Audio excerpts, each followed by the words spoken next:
Avouez que c'est pas commun quand même, hein. Avouez que c'est pas banal quand même, c'est pas banal. Bonjour, bienvenue sur ma chaîne YouTube PP World pour le test, enfin le test du casque anti-bruit Bose QC Ultra Génération 2. Je sais, j'ai du retard, mais en ce moment, voilà. Mais regardez un peu ce que je vous offre quand même, le Gundam. Alors, au menu de la vidéo, c'est tout simple. Descriptif complet du produit. Bien sûr, c'est par rapport à ce que je sais, parce que Bose parle pas beaucoup. Juste après, essai sur le terrain, dans Tokyo. Je vais me balader, essai sur le terrain, je vais vous dire ce que j'en pense et tout. Avec en plus, les mesures d'Arthur des numériques. Donc, je vais commenter les mesures d'Arthur des numériques. Vous allez voir, c'est très très simple. Je vais comparer le casque en même temps à d'autres casques. Il y aura bien sûr des essais sur le terrain au niveau de la réduction de bruit aussi, parce que je vais me balader ici dans Tokyo avec un système de captation audio 3D à l'intérieur du casque, et comme ça vous saurez quels sont les bruits qui sont réduits dans le métro, devant le métro, peut-être au milieu de Shibuya tout à l'heure ou Shinjuku. Ça va être que du bonheur cette vidéo. Allez, c'est parti, embarquez avec moi dans le test du casque anti-bruit Bose QC Ultra Génération 2 qui a 4 mois de retard. Minimum. Allez, let's go, c'est parti. Il est beau, hein? Oh là là. Il y a du décor, hein. Donc voici la bestiole, voici donc le Bose QC Ultra Génération 2. Le précédent est sorti en 2023, donc 2 ans après, il revoit la copie. On peut penser ce qu'on veut de la qualité audio des casques Bose, mais côté réduction de bruit numérique, il n'y a rien à dire parce qu'ils ont vraiment un passé absolument gigantesque, des décennies de réduction de bruit numérique avec les casques Bose Aviation, donc qui équipent tous les cockpits dans le monde entier. C'est vraiment très très fiable côté réduction de bruit numérique. Alors celui-ci se pointe 2 ans après le précédent, et croyez-moi, au niveau esthétique, il n'y a pas beaucoup de différence. C'est blanc bonnet blanc, ils n'ont pas changé grand chose. On se retrouve avec des coussinets en simili-cuir qui sont extractibles, donc on peut les changer, hein, parce que quelquefois ça change de couleur, avec l'humidité ça tombe en ruine, ça se décolle, enfin bref, vous pourrez changer les coussinets en simili-cuir. Bêtisier. Ici, l'arceau est le même. Il y a le yoke, donc cette partie-là, c'est le yoke, hein, qui est un petit peu différent, c'est beaucoup plus brillant, c'est un peu plus clinquant quelque part, hein, avec des oreillettes rotatives, donc c'est bien, il peut se plier. C'est important parce que c'est une des clés des casques anti-bruit, à mon sens, de pouvoir se plier. On se rappelle du XM5 de Sony qui se pliait pas, et du coup les XM6 ils se sont dit, oh, il faut qu'il se plie celui-là, hein. Donc il faut que ça se plie. Il y a une housse qui est livrée avec, et vachement bien, une petite mallette de transport. Donc esthétiquement, le produit est peu ou prou le même, avec un mélange de métal, de cuir protéiné et de plastique. Voilà. Du moment qu'il y a du plastique, ça veut dire que le casque ne coûte pas 600 ou 700 €, quoique, on ne sait jamais. Celui-ci, il y a un mélange élégant de simili-cuir, de plastique et de métal. Il faut savoir que le logo Bose qui est ici a été un petit peu appuyé, les renforcés à l'intérieur, on le voit, ça brille, ça existe en 2 couleurs comme ça, hein. Là j'ai pris clair parce qu'il y a du soleil, là à Tokyo, avec le Gundam derrière, qui bougera ce soir, mais pour le moment il est fixe. Le poids, on est à 260 grammes, donc c'est assez léger. Et globalement ici, même pour les gens qui ont des cheveux comme moi, on ne sent pas le casque. Il est vachement bien réparti, c'est-à-dire quand on a des casques quelquefois qui sont déséquilibrés, on le sent un petit peu, mais là c'est super équilibré, et en plus ici le coussinet est vachement bien fait, donc vous pouvez porter le casque d'une façon tout à fait légère. Si vous avez des lunettes, sachez que ce type de coussinet ne nous empêche pas d'avoir une excellente réduction de bruit numérique et le même son. Quelquefois avec certains modèles de coussinet, on est là, on met les lunettes et puis ça fait oh là là, mais il y a l'air qui passe et tout, et le son n'est pas le même, la réduction de bruit n'est pas la même, et tout le monde est là, oh là là, mais j'ai des lunettes. Et oui, vous avez des lunettes, c'est pas un problème avec ce produit, vous aurez le même son et la même réduction de bruit numérique. Ça c'est super important. Maintenant on va aller voir au cœur du casque Bose QC Ultra Génération 2. Alors c'est un petit peu compliqué parce qu'il y a des marques qui parlent. Il y a des marques, vous allez les voir et dire ah, je te raconte la vie et tout, je te fais plein de trucs avec le Gundam et tout. En bref, mais là Bose ne parle pas. Quand on cherche des détails techniques avec le casque Bose, on n'a pas beaucoup d'infos, on cherche et malheureusement Bose ne parle pas. Donc on sait qu'à l'intérieur, il y a des drivers, donc des haut-parleurs de 40 mm. On va parler maintenant de ce qu'il y a autour des drivers, c'est-à-dire l'électronique et le Bluetooth. Vous allez voir, vous n'allez pas être déçu du voyage, hein. Donc concernant le Bluetooth, c'est du multipoint, donc ça tombe bien, pas de problème là-dessus, on peut le gérer dans l'application, vous verrez. Et également le Bluetooth à bord, c'est dans la version 5.4, donc une des versions les plus récentes du Bluetooth. Les codecs audio, vous savez que moi, les codecs audio, j'attache beaucoup d'importance à ça. Je trouve que c'est important d'avoir des beaux codecs audio pour essayer de mettre toutes les chances de son côté pour avoir le meilleur son possible. Codec audio chez Bose, il y a les codecs classiques usuels qui sont compatibles avec tous les smartphones, donc SBC et AAC, je vous fais comme ça, car SBC AAC. Et Bose, il y a de cela 4 ans, a signé avec Qualcomm, ce qui signifie que le casque est officiellement Qualcomm Snapdragon Sound, c'est-à-dire compatible avec la PTX. Dans le cas présent, la PTX à bord et la PTX adaptif. Donc c'est un casque qui est SBC, AAC et aptX adaptif pour les gens qui auraient Android. On en parle tout à l'heure parce que ça n'a pas été aussi simple, la vie n'est pas un long fleuve tranquille quelquefois. Donc un truc qui me contrarie, parce que je suis là pour ça, regardez un petit peu comment je me contrarie en bougeant, un truc qui me contrarie un petit peu, c'est que quitte à avoir un casque tout à fait récents comme celui-ci, comme le Bose, avec du Bluetooth dans la version 5.4. Pourquoi, messieurs, dames, de Bose États-Unis ne pas avoir placé sur ce casque directement ce qu'on appelle le Bluetooth LE, donc Low Energy avec Auracast. Ce qui fait que comme c'est pas dessus, ça peut être mis peut-être dessus avec une mise à jour, hein, mais comme c'est pas dessus, on peut dire que le casque a déjà une petite longueur de retard sur d'autres produits qui se pointent et qui sont Bluetooth LE, donc Low Energy, et Auracast. Donc l'Auracast, je rappelle, par exemple, vous rentrez dans le Louvre, oh qu'est-ce que c'est beau le Louvre, ou bien ici, à Tokyo-les-Bains, vous rentrez quelque part dans un magasin à Tokyo et le magasin est équipé de Bluetooth. Et tous les casques peuvent recevoir, par exemple, de la musique ou une visite guidée ou des promotions dans le casque au travers du Bluetooth Auracast. C'est-à-dire c'est un point d'émission pour des centaines de casques. Et ça, c'est pas disponible là-dessus. Donc, pour le moment, je sais pas, peut-être une mise à jour, une pleine lune, un truc, je sais pas ce qui se passe, moi. Il y a des trucs qui peuvent se pointer et qui peuvent surprendre tout le monde. Alors, il n'y a pas que le Bluetooth dans la vie, il y a également le filaire. Il y a deux façons de travailler en filaire avec ce casque. C'est presque une première, vous allez voir. D'abord mini jack, signal analogique, hop, vous pluguez la mini jack dans le casque. Attention, c'est une fiche, ce qu'on appelle sub mini jack, hein, 2,5 mm, mais il y a le câble adaptateur. Hein. Ils ont toujours des petites fiches dessus, c'est presque les seuls à avoir ça encore. Oh, c'est une plaisanterie, messieurs, dames. Quand on bosse en mini jack avec ce produit, le truc important à savoir, c'est que le casque doit être allumé. C'est-à-dire que éteint, vous n'avez pas de son. Hein. Donc on rentre en mini jack analogique. Dans ce cas-là, il y a un convertisseur, hein, analogique numérique, et le casque fonctionne très très bien, il n'y a pas de problème. Et, attention, suspense, messieurs, dames, vous n'êtes pas prêts. Pour la première fois, à ma connaissance, sur des modèles QC anti-bruit chez Bose, on peut avoir le son en lossless, c'est-à-dire sans perte, avec de l'audio USB. Donc en effet, relié soit à un smartphone ou bien relié à un ordinateur, vous avez le câble USB qui rentre dedans et vous avez le son en lossless, sans perte, sans latence, sans rien du tout. Attention, limité qualité CD. Et vous n'avez pas un son en lossless qui va en 24 bits, 192 kHz, un truc comme ça. Non, ça c'est pour d'autres marques, comme Focal par exemple. Le Baptiste va très très très loin, ou du casque gaming qui peut monter en 24 bits, 96. Non, eux ils sont arrêtés en lossless, c'est bien, mais ils ne sont pas allés au bout de l'effort. Ils ont dit ouais, non, ça serait bête de tout mettre d'un coup, comme ça on le fera sur la génération 3. Donc lossless, USB, qualité CD. Je pense que le choix de Bose de ne pas dépasser la qualité CD est normal, parce que je ne pense pas qu'ils aient placé des haut-parleurs dessus qui soient des haut-parleurs comme chez Sony, qui vont à 40 000 Hz et autres, parce que Sony est labellisé ARS depuis le début, donc 24 bits, c'est une grosse marque audio. Eux, ils sont arrêtés à des choses tout à fait classiques, grand public, c'est pas mauvais du tout, hein, mais du coup, ça coupe un petit peu l'élan. Je pense que la génération 3 ou la 4, ils feront comme ce que fait Sony, avec des trucs en 24 bits, 96, wireless, ARS et tout, ils feront la totale. Là, ils y vont mollo, mais c'est bien. Ça avance, c'est la première fois qu'on a de l'USB audio sur ce casque-là, donc du lossless. Et ça, j'approuve, je signe. Regardez comme je signe. Et je signe tellement que le truc de sympa, c'est qu'on peut utiliser le casque pendant la charge. Vous pouvez charger le produit et écouter en même temps le son. Ça, c'est bien ça. On n'est plus obligé d'attendre que la charge soit terminée pour utiliser le casque. Les progrès sont gigantesques quand même. Hein. Toutes les marques mettent la gomme normale, il y a la concurrence, vous imaginez bien. Je ne vous ai pas donné le prix du produit quand même, c'est plus de 400 € officiel. Hein, c'est Bose qui dit plus de 400 €, donc ça le place en concurrence frontale avec des XM6 de Sony, avec notamment des modèles comme le Nothing, qui est un excellent casque également. Donc le Bose, il a intérêt à se frayer un chemin dans cette concurrence incroyable, puisque la marque, peut-être il y a 10 ans ou 15 ans, était leader. Moi je prenais l'avion à l'époque et tout le monde avait du Bose. Maintenant tu prends l'avion quand tu es, voilà, et tu vois que beaucoup de gens ont des Sony, des Nothing, ils ont des casques AirPods Max. On sent que c'est un peu différent maintenant pour Bose comparé à ce qu'il y avait il y a 10 ou 15 ans. Donc ils ont intérêt à bouger un petit peu pour remuer un peu les foules et essayer de renouveler un petit peu leurs clients, parce que c'est vrai que les jeunes sont peut-être, je dis bien peut-être, un peu moins intéressés par Bose et vont plus vers des casques Sony. C'est un truc que je remarque. Après vous me direz dans les commentaires si c'est oui ou c'est non. Mais il est beau, hein, et puis on parlera tout à l'heure de la réduction de bruit numérique, ça reste quand même le fonds de commerce number one de la marque. Et ça on peut pas leur enlever. Il y a du vent dans les voiles, c'est moi qui vous le dis. Hein. C'est pour ça que j'ai ce micro-là, il y a du vent de folie aujourd'hui à Tokyo. Regardez, oh là là, en direct, c'est magnifique. Comment utiliser le casque Bose? Eh bien, c'est tout simple, l'application. L'application va vous sauver, vous allez voir les captures ici. L'application permet de super bien gérer la réduction de bruit numérique, le mode transparent et d'autres modes. Regardez d'abord le mode silence, c'est le moment où tout est à fond. Il y a 8 micros à bord qui vont travailler pour le silence. Silence et d'or, et ne nous embête pas. Donc le silence, on appuie à fond. Mais en même temps, regardez un petit peu comment ça se passe. On a une gestion du niveau de silence, c'est-à-dire au moment où on veut plus ou moins de réduction de bruit numérique, tout peut être géré dans l'application pour savoir si on fout tout à fond. Allez, on y va, on montre qu'on est Bose, bref, on y va et on gère la réduction de bruit numérique. Après, vous avez un mode attentif.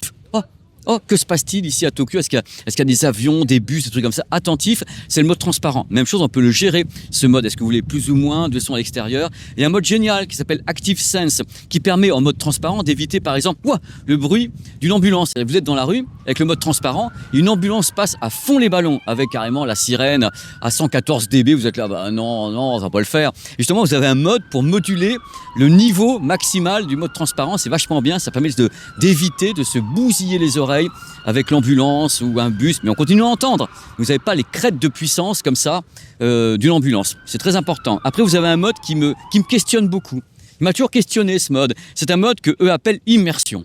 Alors l'immersion, ça vous fait penser quelquefois au Dolby Atmos. Ouais, peut-être, mais le casque ici présent n'est pas Dolby Atmos. Il n'est pas libellé comme Dolby Atmos. Que fait Bose? C'est qu'il crée entre guillemets un son spatial 3D. C'est-à-dire vous appuyez sur le bouton et vous avez une création spatiale 3D. Moi je trouve que ça fonctionne pas, mais ça chacun fait ce qu'il veut. Je préfère un mixage réel en Atmos. On y va, les mecs ils ont bossé là-dessus, allez, on y va, on fait le mixage. Il a été fait pour ça. Eux ils créent quelque chose avec un head tracking. Donc le head tracking, on me rappelle, c'est le bouger de la tête. Vous êtes dans avec l'ombre. Le head tracking, c'est le bouger de la tête. C'est-à-dire vous êtes dans votre signal sonore 3D, vous bougez la tête et la scène sonore vient avec vous. Voilà, c'est une création. C'est Bose qui le crée. Ils n'utilisent pas, a priori, le Dolby Atmos. Vous avez un mode tout nouveau qui s'appelle le mode cinéma. C'est un peu comme le mode d'immersion, mais pendant que le système crée comme ça un son en 3D, on s'attache à ce que les dialogues soient très très clairs. Donc si vous écoutez par exemple un film sur Netflix, le système va créer une sorte de diversion sonore avec en plus une précision des dialogues. Alors le truc important également, dans l'application, regardez, l'application, on peut étalonner le casque. En effet, vous dites quelquefois, regardez ce qui est écrit à l'écran. Si le son vous paraît bizarre, étalonnez le casque. Donc vous mettez le casque, vous faites un étalonnage du casque dans l'application si vous trouvez que le son en 3D est bizarre. Moi, j'ai toujours trouvé bizarre, donc j'ai pas besoin d'étalonner ou pas étalonner. Je trouve ça bizarre, mais à vous de choisir si vous utilisez ou pas ces modes immersifs. C'est à vous de choisir. Personnellement, j'aime pas trop ça dans le cas présent. Mais les modes, dans tous les cas, qui sont les modes classiques, réduction de bruit numérique ainsi que mode transparent, sont vachement bien fichus. Ça fonctionne très très bien. Donc l'application est très très claire à ce niveau-là. Vous avez un égaliseur audio qui n'a que 4 bandes. C'est-à-dire qu'en général, c'est 5, 10 bandes, 12 bandes. Vous n'avez que 4 bandes d'égalisation audio. Regardez toujours les images ici. Donc on peut bouger le doigt comme ça, monter un peu, mais le point d'action n'est pas très très fort. C'est plutôt des sortes de conglomérats de fréquences qu'on peut monter et descendre. Par contre, ce qui est très très bien, c'est qu'il y a beaucoup de tutoriels. Si vous êtes paumé avec votre casque, oh ouais, comment je vais faire avec mon casque, j'utilise comment? Pas de problème, messieurs, dames. L'application vous dit, tu peux faire ci, tu peux faire ça, t'allumes ici, il y a les surfaces tactiles qu'on peut adresser, plein de trucs. Donc tout est dans le tutoriel pour que ça aille très très bien et très très vite. On ne trouve pas les boutons immédiatement, mais au bout de 10 à 15 minutes, on trouve tous les boutons. On a le volume comme ça, avec du tactile. C'est très très bien fait, c'est très smooth, c'est très très fluide. Par contre, dans l'application, hop, regardez ici, il n'y a pas de retour qui vous dit quel codec audio est utilisé. On ne sait pas si c'est le SBC, le AAC ou la PTX par exemple. On ne sait pas ce que c'est. Il faut quelquefois aller sur le smartphone pour savoir ce qui est envoyé directement vers le casque. Regardez également, le smartphone peut vous dire j'envoie ça. Voilà, et vous verrez tout à l'heure que moi j'ai eu un problème avec la PTX. C'est comme ça. J'ai beau être un garçon plein d'envie, plein de joie, plein de bonheur et plein de soleil. Aujourd'hui, messieurs, dames, ça change rien au fait qu'en contre-jour, je peux vous dire que j'ai eu des problèmes avec la PTX sur ce modèle. Un truc important qui est présent sur ce produit, on peut désactiver totalement le système de réduction de bruit numérique et mode transparent. C'est-à-dire qu'on passe en une sorte de mode neutre. Il reste allumé, mais un mode neutre. Et à ce moment-là, la musique a une qualité audio abominable. Je dis bien abominable, donc je ne sais pas pourquoi ce mode existe. Il faut en effet laisser activer soit le mode transparent, soit la réduction de bruit numérique. Et surtout, pas enlever tout, parce que, oh là là, mais le son, on passe d'un son, on parlera tout à l'heure, qui est quand même, on y va, à un truc où, je ne sais pas, c'est du MP3 en 64 kbps. Voilà, à peu près, il n'y a plus de grave, plus d'aigu, il n'y a plus, oh non, c'est pas possible cette affaire, comment, pourquoi, mais pourquoi faire ce polké. Donc maintenant, ce que je vais faire, c'est me positionner par là-bas, il fait beau pendant encore à peu près une petite heure. Je vais m'asseoir, on va parler de la qualité audio, on va parler de la réduction de bruit numérique, du mode transparent, des appels téléphoniques. C'est magnifique, écoutez, c'est hollywoodien. Regardez Hollywood en contre-jour. Il n'a pas fait aussi beau à Tokyo depuis des jours. Et là j'arrive et oh, ça c'est pour vous, c'est pour que vous restiez à regarder la vidéo comme ça, toute belle, du casque Bose QC Ultra Génération 2. Le même mais en deux. Regardez, on va le faire en contre-jour, c'est tellement plus beau comme ça. Mes résultats audio sur le terrain, j'ai passé comme toujours beaucoup de temps avec le produit parce que étant donné que je suis en retard, ça veut dire que ça fait beaucoup de temps que je l'ai. Mais après, il faut faire la vidéo, il faut la tourner. En plus, j'avais envie de la tourner dans des endroits un peu particuliers. La Tokyo, carrément, comme vous voyez. Donc, je me dis, ça valait le coup d'attendre. Non, je me le dis moi-même, c'est pour me rassurer, tellement j'ai honte. Dans tous les cas, voici... Oh là, il veut pas tenir. Voici mes résultats sur le terrain concernant la qualité audio de ce produit. Vous allez en même temps avoir les mesures d'Arthur que je vais commenter de façon très simple. Arthur est quelqu'un de formidable au numérique. Lui, il a fait des mesures et je vais plutôt vous les décrypter. Alors, la première question que vous vous posez, et vous avez raison, la première question que vous posez, vous dire, mais alors, qu'est-ce qui se passe entre la génération 1 et la 2 ? Est-ce qu'il y a un fossé ? La réponse est bien sûr non. Il n'y a pas de fossé. Par contre, il y a des subtilités. Je vais dire un truc, c'est un rééquilibrage. C'est un rééquilibrage qu'il y a sur ce produit. Je pense que Bose a écouté les sons dans la forêt, vos cris et hurlements de bêtes. Il dit voilà, les Bose c'est sympa, mais quelquefois il y a un petit peu trop de grave qui prend le dessus. C'est vrai que Bose a eu réputation d'avoir quand même un son qui était, on va dire, assez américain, mais ça ne veut rien dire.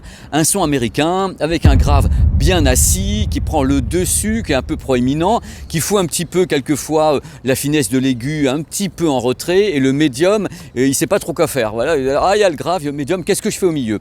Là, ils ont gardé une grande partie du grave, c'est-à-dire que le grave, quand vous regardez maintenant la courbe de mesure de Arthur des numériques, le grave est là, c'est pas un problème. Mais quand on écoute le produit, on se rend compte que le grave est encadré différemment par rapport à la génération 1. Il garde sa présence avec un grave très ferme. C'est un truc qui est dingue parce que le grave est très soutenu, il est percutant, il pique presque. Mais attention, il en fait pas trop dans le sens où le grave, je le trouve plus modéré. C'est-à-dire la perception est plus modérée. On n'a pas l'impression cette fois-ci que le haut-parleur va sortir de sa cavité pour aller vous faire l'oreille. Ah mon Dieu, pas du tout. Il reste là. Il va vous donner une sorte de son qui est très ferme. Ce n'est pas ronronnant, hein, c'est un son qui est très ferme. Il n'est pas boumeux, il n'est pas basseux au mauvais sens de ces mots-là. Il est bien présent, vous ne pourrez pas dire que ce casque ne fait pas de grave. Mais par contre, il ne vous en met pas plein la tête. Il est très percutant, mais il reste modéré dans son expression empressée. Moi, j'ai écouté de l'électro dessus, hein, j'ai plusieurs morceaux comme ça de référence, et c'est vrai que c'était très appuyé, très ferme, sans sensation de dire, bah tiens, non, j'ai horreur que ça fait comme ça, voilà. Le truc intéressant, c'est que justement, pour encadrer ce grave, on a travaillé le médium. Le médium, c'est vraiment, c'est doux tout en étant très présent. J'écoute beaucoup de morceaux quelquefois de Tracy Chapman, des morceaux de la guitare pour justement savoir comment la position des voix. La voix est extrêmement chaleureuse, elle est timbrée, il y a vraiment quelque chose de très joli. Le mot joli ne veut rien dire en audio, mais en disant que c'est agréable à écouter, la voix est très présente, fermez les yeux, vous avez vraiment la sensation que l'artiste est là et parle vraiment dans la voix de tête, donc au milieu, et vous dites, ah, c'est très agréable, les guitares sont bien positionnées. On sent qu'ils ont fait un effort, je ne sais pas comment dire ce mot sans que ça soit mal interprété, un effort pour que le casque soit plus, accrochez-vous, hein. Vous avez le droit de trembler, le casque soit plus haute fidélité. C'est-à-dire qu'il est moins basseux, il est moins, j'enveloppe tous les décibels dans une sorte de nuage de grave avec tout des côtés. On sent qu'ils ont essayé d'organiser les choses, de mieux équilibrer la réponse en fréquence. Et justement, c'est moi ce qui m'a plu, c'est que j'avais notamment une belle présence des voix. Et c'est un truc que j'avais sur l'autre, le précédent, mais pas aussi chaleureux, pas aussi mis en avant. Mais là, le son est chaleureux, il n'est pas criard, il n'est jamais agressif, même sur des morceaux un peu compliqués, où on sent qu'il y a du synthé, des trucs comme ça, il n'est pas agressif. L'aigu dans tout ça, l'aigu, il est justement bien positionné, c'est-à-dire qu'il n'en fait pas trop, ni pas assez, il est très clair, sans être brillant, parce que vous savez, un son qui est très brillant dans l'aigu, ça donne un son qui est agressif, qui est justement criard. Vous avez un son dans l'aigu qui n'est pas surdéfini, mais qui est bien placé. Il y a des casques qui vont plus loin dans la définition, dans la finesse. Par exemple, le AirPods Max, il mise beaucoup justement sur l'aigu, il est très fin dans l'aigu, il va fouiller le signal, lui il va moins fouiller le signal, mais il va donner peut-être une sensation d'un truc qui n'est pas exagéré. Je vous avais déjà dit que le AirPods Max, je l'adore, mais il exagère tout. Ce truc. Et c'est pour ça qu'il me plaît, parce que je suis là, je dis, oh, il en fait des caisses. Là, il n'en fait pas des caisses, il est pas neutre, aucun casque n'est neutre, mais on sent un équilibre qui a été revisité par Bose pour le rapprocher de ses concurrents. C'est-à-dire qu'on se rapproche de la signature d'un Sony XM6 avec ce casque Bose, mais on s'éloigne d'un AirPods Max qui lui est totalement débridé, qui va franco, qui va mettre de l'aigu, du grave, qui va tout bastonner, mais bastonner de façon Apple, bien gérée. Là, on est sur quelque chose qui est plus calme, qui est plus modéré. Je vais vous dire un truc, je trouve que le son de ce casque, c'est le son de la maturité chez Bose. C'est un son qui est, je vais dire encore le mot, qui est plus hi-fi, qui est plus tempéré, qui est plus temporisé, qui est réajusté. Donc il est agréable, mais attention, n'attendez pas du Bose QC Ultra Génération 2, un aigu super pointu. Vous n'allez pas fouiller l'aigu à fond. Je crois que eux, c'est pas le truc qu'ils voulaient faire. Ils voulaient faire un truc où en effet, on avait un son qui était peu ou prou semi-équilibré, avec une belle présence des voix. Ils ont beaucoup misé sur les voix notamment. Je pense qu'ils voulaient faire un casque, non pas qui tranchait avec la génération 1, mais un casque qui rééquilibrait un petit peu la qualité audio, enfin la signature sonore qu'on trouvait sur la génération 1, avec un son qui est en effet moins poussé dans les extrémités, c'est-à-dire en effet il y a moins de grave qui prend le dessus, on a rééquilibré le médium pour le rendre présent, on a mis l'aigu pas trop haut dans la réponse en fréquence pour que ça soit pas agressif, ça scintille pas trop, et on a un truc qui est en effet agréable à écouter. Là ça tabasse, mais en laissant la place aux autres fréquences, et ça change tout. Donc voici ce que je pense de la signature sonore, dans tous les cas c'est agréable. Vous avez vu la courbe de réponse en fréquence signée Arthur des numériques, où on voit en effet que le grave est là, mais vous voyez que ça gigote pas mal de l'autre côté et qu'il n'y a pas quelque chose qui est accidenté à fond. C'est pas accidenté de tous les côtés, c'est au contraire c'est très travaillé. C'est très travaillé, c'est agréable. Donc si vous pouvez l'écouter en même temps en USB audio avec une qualité CD, donc en lossless, vous ne privez pas. Alors un truc important, je sais pas, ah ça y est, le soleil il s'en va. Un truc important, j'ai écouté surtout beaucoup de piano avec. Je voulais vraiment savoir jusqu'où allait ce casque. Alors que peut-être qu'en temps normal, j'aurais pas franchement écouté un casque Bose avec du piano. Je me serais dit, oui bon peut-être, je sais pas à quelle heure. Je vais plutôt écouter un Focal Batis ou un produit comme ça avec, ou bien le Bowers & Wilkins PX8 S2. J'aurais pu écouter avec du piano. Là j'ai écouté du piano, la musique classique, et je me suis surpris à dire ça fonctionne. Ça fonctionne, donc tout type de musique, électro, musique classique, jazz, pop, il s'en sort parce que justement il n'est pas déséquilibré. Il arrive à s'en sortir correctement, quel que soit le type de signal, de bonne qualité, messieurs, dames. N'allez pas nous balancer n'importe quoi et dire, oh là là, le son est pas bon. Ah non, il peut être bon, mais choisissez vos fichiers, avec des beaux fichiers qui ont du panache comme ça, avec du talent de tous les côtés. Vous allez voir, vous allez dire, ah bah tiens, quand même ça coûte cher, mais on entend le prix. C'est beau ce que je viens de dire, ça coûte cher, mais on entend le prix. Ça change tout. Hein. Ils ont mis une sorte de protection sur les haut-parleurs. Ce qui signifie en clair sans décodeur. Si vous essayez de pousser le casque à fond, il peut y avoir du volume. Il peut y en avoir vraiment. Si vous poussez le grave va pas faire ploc, ploc, ploc. Il va pas sursaturer. Il va baisser le niveau du grave. C'est-à-dire quand vous essayez vraiment de vous péter les oreilles et vous risquez d'endommager quelque chose dans les membranes, il va réduire le grave. Vous allez garder le reste, vous allez garder le médium, les aigus, on sent, il va réduire le grave pour éviter qu'il y ait des sons vraiment dégueulasses de distorsion. Moi je l'ai remarqué. C'est peut-être que c'est mes oreilles, non, je pense pas, non. Oh non, c'est pas mes oreilles. J'ai remarqué qu'en effet, il protégeait les haut-parleurs quand vous essayez de le pousser au maximum. C'est mieux qu'une membrane qui se déchire. Titre. Non, je l'ai pas dit. Vous êtes prêts ? Maintenant, je vais mettre le casque avec à l'intérieur un système de captation en audio 3D binaural et je vais mettre on-off en mode transparent et en mode avec réduction de bruit numérique. Pour avoir le son le plus fort qui soit ici, je suis allé à la gare de Shibuya qui est en face, directement sur les voies, avec les rails, avec les ponts métalliques, et je suis allé là en dessous après. C'est un endroit qui fait beaucoup de bruit, il y a 4 voies avec des ponts métalliques, quand on se met en dessous c'est assourdissant. Vous allez écouter la qualité de la réduction de bruit numérique avec le casque Bose, c'est assez dingue. Allez c'est parti, si vous voulez, justement mettez un petit casque sur les oreilles pour avoir le son en 3D binaural, comme si vous y étiez. Ce que je fais là, c'est le but des vidéos, ce sont des produits mobiles que je teste. De ce fait, je suis mobile également, je suis dans les rues, je suis comme vous seriez ici à Tokyo, et vous allez voir ce que ça donne quand le casque se met en action avec la réduction de bruit numérique au maximum.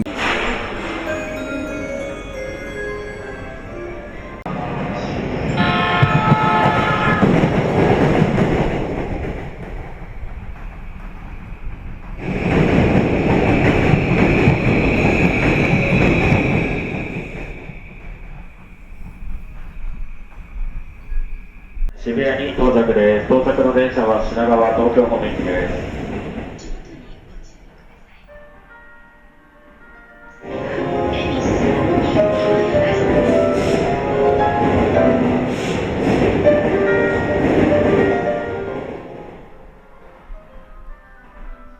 今日の放送17時以上に列車対応終了です。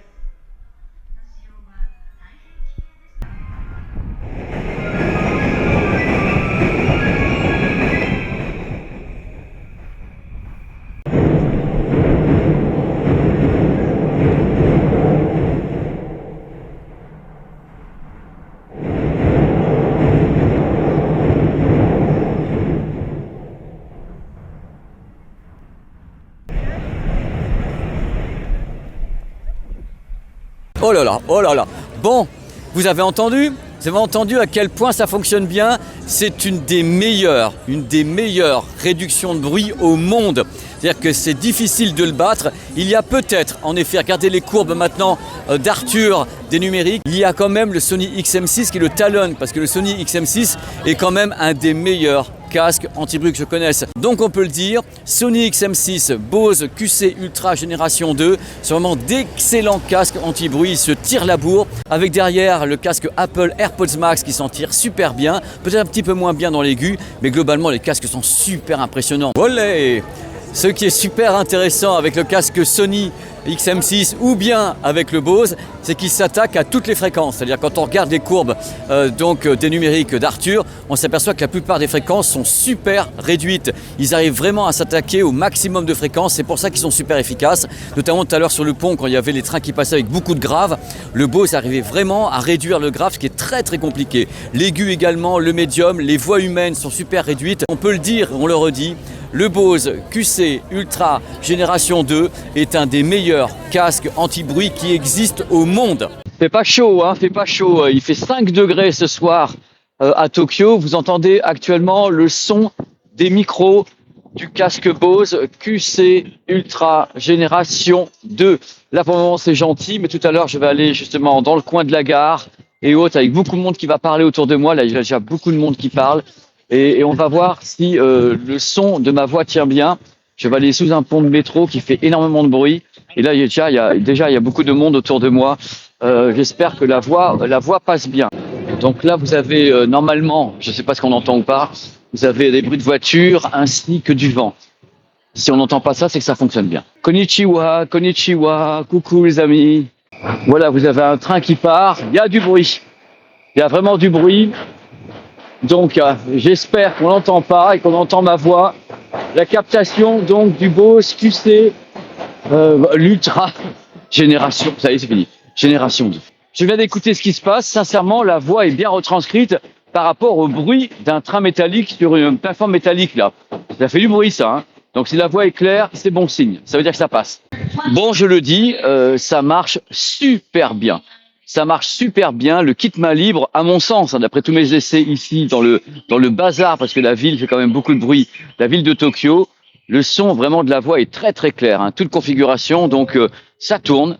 C'est comme le reste du casque, ils sont très forts en réduction de bruit numérique, ils sont très très forts dans le mode transparent qui est quand même assez clair, et ils sont très très forts en kit main libre. Mais ça, j'avais déjà remarqué sur le précédent. Ça fonctionne super bien. Voilà, bravo dans tous les cas. C'est pas évident hein, dans des endroits comme ça, c'est pas simple d'arriver à une voix claire avec des rails, des machins, des morceaux de ferraille. C'est très très compliqué.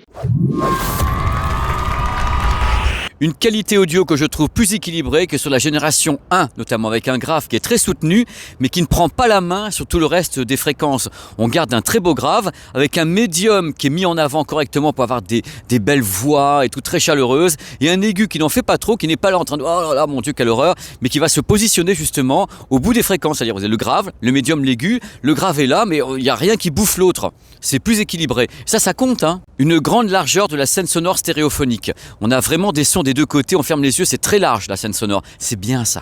Une des meilleures réductions de bruit au monde. Ils maîtrisent ça, mais divinement. Vous avez vu dans la vidéo, c'est dingue. C'est juste un tout petit peu supérieur à la génération 1, mais globalement, c'est vraiment goldé, hein. C'est du miel. Enfin du lossless sur un casque Bose USB audio, qualité CD, sans perte, et bien sûr pas de latence. Si vous voulez faire du gaming ou autre, aucune latence.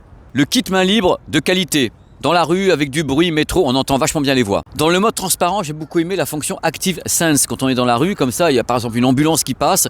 Avec le mode transparent, oh, ça peut être fort. Non, justement, ça limite la casse quand il y a un son très très fort en mode transparent. C'est super important. L'application est très bien faite. Elle fait le boulot, il y a toutes les fonctions dont on a besoin. C'est important, je le redis, parce que c'est important. Il se plie. C'est bien, il se plie. Parce qu'il y a quand même des modèles qui sont sortis qui ne se pliaient pas. Dans la sacoche, il y a les câbles. Câble mini jack, câble USB. Il fonctionne pendant la charge. Ça, c'est vachement bien. Il y a des fois, vous êtes là, vous chargez pas, ça y est, il n'y a plus rien. Bah non, là, il fonctionne. Les moing. Il y a du moins, hein. Il y a du plus, mais il y a du moins. C'est ça les vidéos qui ne sont pas sponsorisées. Je dis ce que je veux d'abord. Alors, le mec, le caractère de merde. C'est affreux, j'ai honte. Non, alors les moins, il n'y a quand même pas beaucoup d'évolution entre la génération 1 et la génération 2. Hein. Dans la qualité audio, il y a quelques légers, je dis bien légers, effets de sibilance. Ça peut siffler un tout petit peu, mais c'est vraiment minuscule. Mais moi, je suis là pour vous le dire, sinon si je le dis pas, vous allez dire « ouais, il l'a pas dit ». Je vous connais, je ne connais que vous d'ailleurs. Le prix au lancement, 450 € quand même, 450 € le bestiau. Hein. Je sais que les prix baissent, mais officiellement encore sur le site Bose, à l'heure de cette vidéo, c'est 450 €. Hein. C'est cher. En aparté, dans la qualité audio, j'ai bien sûr essayé leur mode audio 3D. C'est à ce moment où Bose utilise le son stéréo ou bien le son stéréo d'un film pour créer un univers 3D qui serait avoisinant un Dolby Atmos. Personnellement, c'est pas mon truc.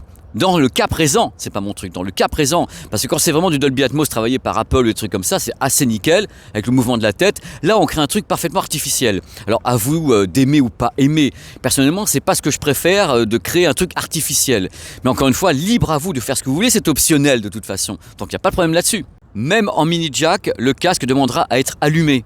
C'est-à-dire que même pour du son analogique, il faut allumer le casque. Donc, le son analogique est transformé en numérique. Le casque doit être allumé. Dans l'application, l'égaliseur est limité à 4 bandes. C'est pas beaucoup pour gérer le son, hein, c'est des paquets de fréquences. Oh, voilà, j'ai tout fait tomber. Des paquets de fréquences, c'est du sable, ça va très très bien. Officiellement, le casque dispose d'un Bluetooth avec la plateforme 5.4. Donc ce casque Bose aurait pu être compatible en Bluetooth avec ce qu'on appelle le Bluetooth LE, donc Low Energy, ainsi qu'avec Auracast. Mais ce n'est pas fait. Donc pour le moment, le casque est incomplet, c'est-à-dire que par rapport à certains concurrents qui se pointent avec ces nouveaux codecs Bluetooth, celui-ci ne dispose pas de ces codecs Bluetooth alors qu'il est Snapdragon officiellement. Donc ça peut être mis à jour, je pense, mais pour le moment, le casque est un petit peu incomplet. Il y a un truc de bizarre, je n'ai pas trouvé d'informations concernant ce casque relative au fait que ça peut résister à la pluie, aux embruns, à l'humidité, au sable. On ne sait pas du tout. J'ai cherché sur le site de Bose, c'est quand même dommage de ne pas savoir ce qu'on peut en faire alors qu'il coûte 450 €. Donc je vous conseille de ne pas le foutre sous la flotte ou de ne pas le balancer avec du sable ou un truc comme ça, on ne sait pas trop. Un truc que je voulais vous dire qui est important, je le mets dans les moins. Là, regardez, c'est vachement bien ce truc-là, parce qu'en effet, on peut le plier, on peut les tourner et tout, c'est tourner manège. Mais un conseil, ne vous pincez pas ici. Regardez, je vais essayer de vous le montrer mieux. Là. Vous pincez pas là, je peux vous garantir, c'est un coupe-ongle hein, le truc. Hein. C'est du métal et franchement hier, je sais pas, regarde, vous voyez peut-être pas, mais je me suis pincé ici à ce niveau-là. Oh là là, j'ai presque saigné, mais je sais pas ce qui s'est passé.